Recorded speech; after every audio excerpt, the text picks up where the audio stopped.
الحمد للہ رب العالمین والعاقبۃ للمتقین والصلاة والسلام علی سید الانبیاء والمرسلین اما بعد فاعوذ باللہ من الشیطان الرجیم بسم اللہ الرحمن الرحیم قال اللہ تبارک و تعالی فی القرآن المجید والفرقان الحمید فی شان حبیبہ مکبرا وامرا ان اللہ وملائکتہ یصلون علی النبی یا ایہا الذین آمنوا صلوا علیہ وسلموا تسلیما اللہم صل علی سیدنا ومولانا محمد وعلی آل سیدنا ومولانا محمد وبارک وسلم۔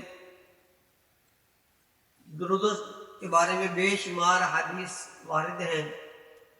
حضور نبی کریم رؤوف الرحیم صلی اللہ تعالی علیہ وآلہ وسلم نے ارشاد فرمایا کہ جو کوئی روزانہ 50 مرتبہ مجھ پر محبت سے درود پڑھے گا تو بروز قیامت میں اس کے ساتھ مصافحہ فرماؤں گا۔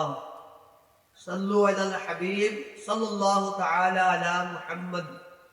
الحمدللہ، اللہ تعالی عز و جل کروڑ احسان ہے کہ اس نے ایک مرتبہ پھر ہمیں ماہ رمضان جیسا مقدس مہینہ عطا فرمایا ہے، جس کے بارے میں روایات میں آتا ہے کہ جب ماہ رمضان آتا ہے تو جنت کے 8 دروازے کھول دیے جاتے ہیں اور جہنم کے سارے دروازوں کو بند کر دیا جاتا ہے۔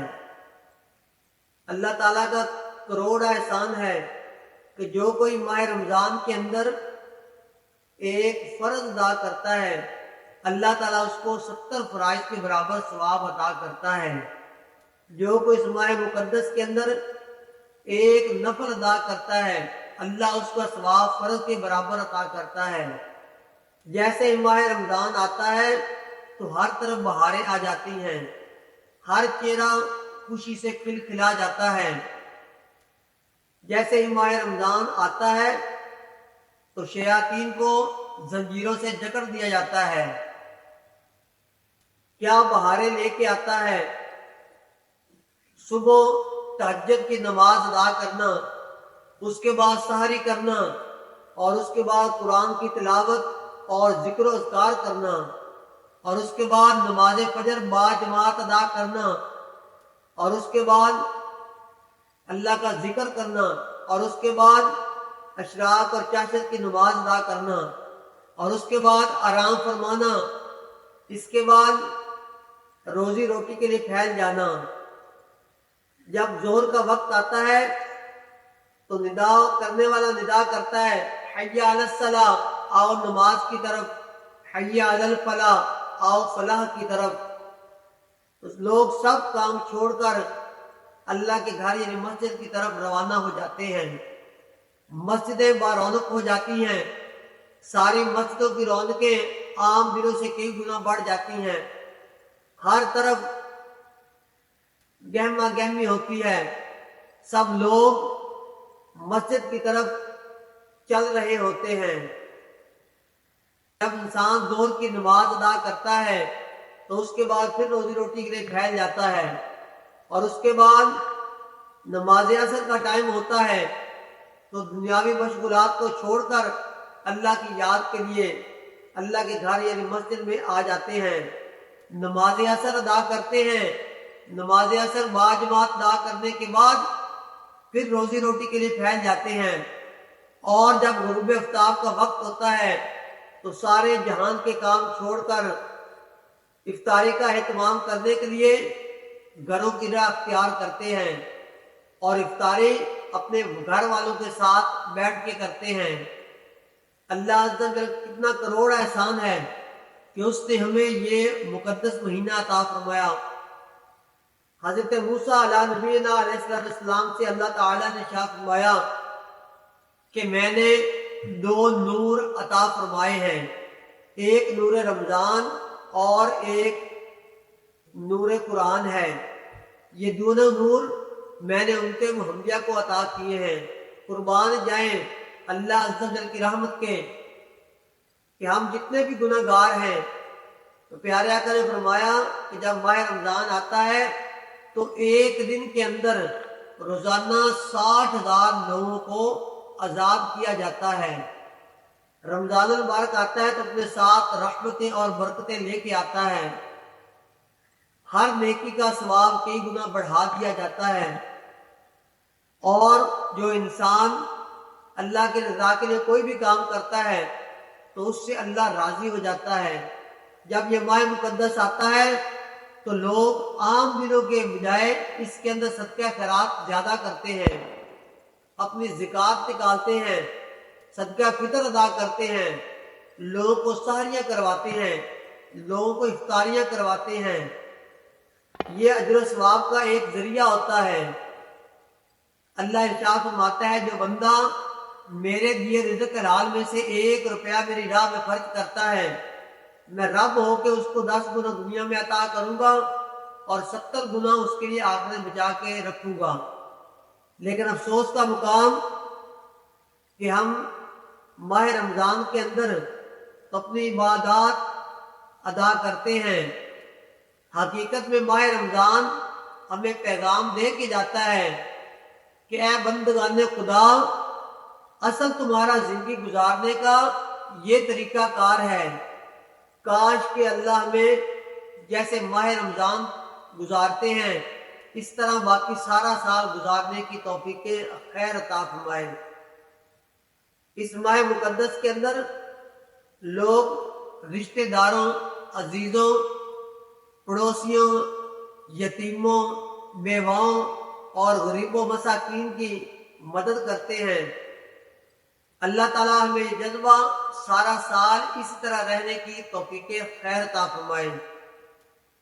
اس ماہ مقدس کے اندر جو ہمیں فیض و برکات ہوتی ہیں اس کا احاطہ نہیں کر سکتے۔ یہ اتنا مقدس مہینہ ہے کہ اس کا ایک ایک لمحہ انسان کا عبادت میں گزرتا ہے، اس کا استراحت اس کی عبادت میں گزرتی ہے۔ جو بندہ چاہتا ہے کہ میری دنیا، قبر اور آخرت اچھی ہو جائے تو اس کو چاہیے خود بھی اور اپنی اولاد کو دین اسلام سکھا جائے۔ جو کوئی نماز پڑھتا ہے تو اللہ تعالیٰ اس کے گناہوں کو معاف کر دیتا ہے۔ جب بندہ قیام کرتا ہے اور ہاتھ باندھ کر جب اللہ کی تعریف شروع کرتا ہے تو اللہ تعالیٰ فرشتے سے کہتا ہے کہ اے میرے فرشتے، اس بندے کے نامہ اعمال سے گناہوں کو ایک جگہ ڈھیر لگا دیں۔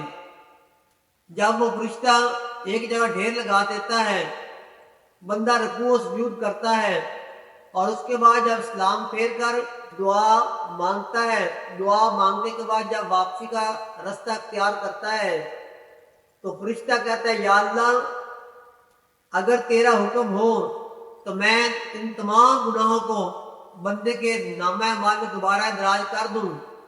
تو اللہ کہتا ہے نہیں نہیں ہے میرے فرشتے، جو بندہ میرے گھر میں آیا ہے اس امید کے ساتھ کہ اللہ تعالیٰ مجھے معاف کر دے گا، تو میری صرف رحیمی اور کریمی کی ہے، میں نے تو اس کو معاف ہی کرنا ہے۔ جو بندہ کوئی سچی توبہ کر کے میرے گھر سے جائے گا تو میں اس کے سارے صغیرہ گناہوں کو معاف کر دوں گا۔ اللہ تعالیٰ کا کتنا کروڑا احسان ہے ہمارے اوپر کہ جب ہم آتے ہیں مسجد کے اندر تو گناہگار ہوتے ہیں، لیکن جب مسجد سے واپس جاتے ہیں تو اس نماز کی برکت سے اللہ ہمارے گناہوں کو معاف کر دیتا ہے۔ جب بندہ اس طرح ایک سے دوسری نماز جب پڑھتا ہے، نماز فجر ادا کرتا ہے اور اس کے بعد جب ظہر کی نماز کا وقت ہوتا ہے تو اس کے دوران اس سے کوئی بھی غلطی کوتاہی گناہ سرزد ہو جاتا ہے تو اللہ تعالیٰ نماز ظہر کے صدقے اس کے گناہوں کو معاف کر دیتا ہے۔ جب بندہ نماز ظہر کے بعد نماز عصر ادا کرتا ہے تو اس دوران اگر اس سے کوئی غلطی، کوئی گناہ سرزد ہو جائے تو اللہ تعالیٰ نماز عصر کے صدقے اس کو معاف کر دیتا ہے۔ اس کے بعد انسان نماز مغرب میں جب آتا ہے، جو عصر اور مغرب کے دوران اس سے گناہ غلطیاں کوتاہیاں ہوئی ہوتی ہیں، نماز مغرب کے بعد اللہ تعالیٰ اس کو سارے گناہ معاف کر دیتا ہے۔ جب انسان نماز عشاء کی تیاری کر کے مسجد میں آتا ہے، نماز مغرب اور عشاء کے دوران جو اس سے گناہ غلطی سرزد ہوتی ہے، اللہ اس نماز عشاء کے پڑھنے کی وجہ سے اس کے گناہ کو معاف کر دیتا ہے۔ جو بندہ چاہتا ہے کہ رات کو میں سوؤں اور ساری رات اللہ کے فرشتے اس کے لیے بخشے کی دعا کرتے رہیں اور ساری رات اس کی ایسے گزرے جیسے اس نے اللہ تعالیٰ کی عبادت کی، اس بندے کو چاہیے کہ وہ رات کو نماز عشاء با جماعت ادا کر سوئے اور رات کو باوضو ہو کر سب کو اللہ کی رضا کے لیے معاف کر کے اور اللہ تعالیٰ سے اپنے گناہوں کی معافی مانگ کر اللہ اور اس کے رسول کا ذکر کرتے ہوئے کلمہ اور دروشی پڑھتے پڑھتے سو جائے اور صبح نماز فجر با جماعت ادا کرے۔ جو یہ کام کرے گا اللہ تعالیٰ ساری رات اس کی عبادت میں لکھے گا اور ساری رات اس کے اللہ کے فرشتے اس کی بخشے کی دعا کرتے رہیں گے۔ اللہ تعالیٰ ہمیں ان اعمال کو کرنے کی توفیق خیر عطا فرمائے۔